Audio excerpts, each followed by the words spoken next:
Hi guys, and welcome to this new lecture about 3D in After Effects and how we are going to use a rotation in 3D. It is simple, it's not complicated, and it's very useful to do fantastic animations for you. Since we are focusing on the rotation, let's select a layer and press R to get all the rotation properties. Now you notice you have orientation, X and Y and Z rotations. Let's use our rotation tool here and let's see what we can manipulate with the XYZ axis. If you point on the red axis, that will be the X, and click, you can rotate on the anchor point. Of course, you're rotating in the X space here 360 degrees. Fine, I will undo this one. You can come to the Y axis and rotate it also. Cool. You will come to the Z axis and rotate also the all good rotations of 2D animations. Fine. You can come inside your layer, click anywhere and start rotating, freely in 3D and get your layer wherever you want it. Fine. You notice that orientation is only changing. The value of X, Y, Z is not changing. So while using the rotation tool, you can choose orientation or rotation. I will undo everything I have done, return the layer where it was, and I will use now a rotation. If I click, I can change now the value of the XYZ rotation.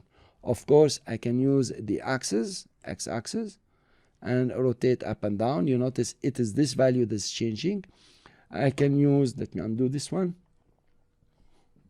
I can use the Y-axis.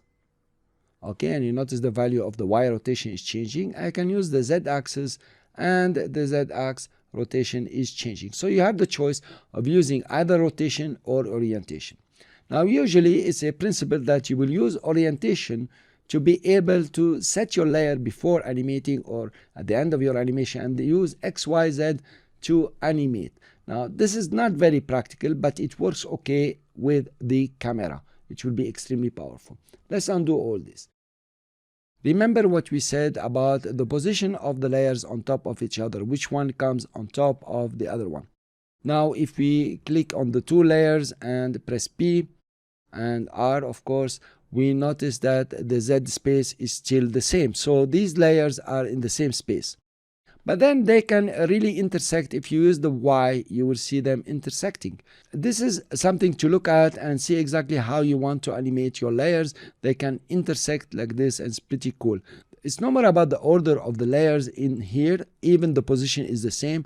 It's also about which direction is your layer. Is it in front or behind, according to rotation, than the layer below. Cool. Let's return them to the same position. Now using position and rotation, we can create some nice animations. Let's move our anchor point to the left side, just in the middle, and come to 1 second here, for example. Keyframe the Y rotation and keyframe the position. Go to the beginning and rotate the Y, for example, this way. I would like it the back. Cool, that will do. And then move the position to the outside and run our animation. You notice that you have a pretty nice slam in animation. I will reduce the work area, go to the beginning and play again. Quite some nice animation. Of course, you can come here and give them F9 and play with the keyframes, make them a bit speedy or something like this. Okay, I always like this one very much. You notice here you have a nice cool animation. Fine. This is one single animation you can do. Of course, there are so many that you can combine together.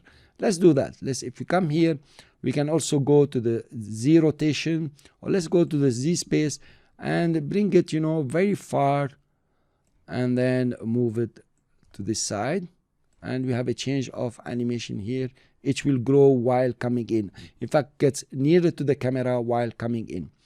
This is about the rotation, and while doing animations, we will learn much more about the rotation in 3D.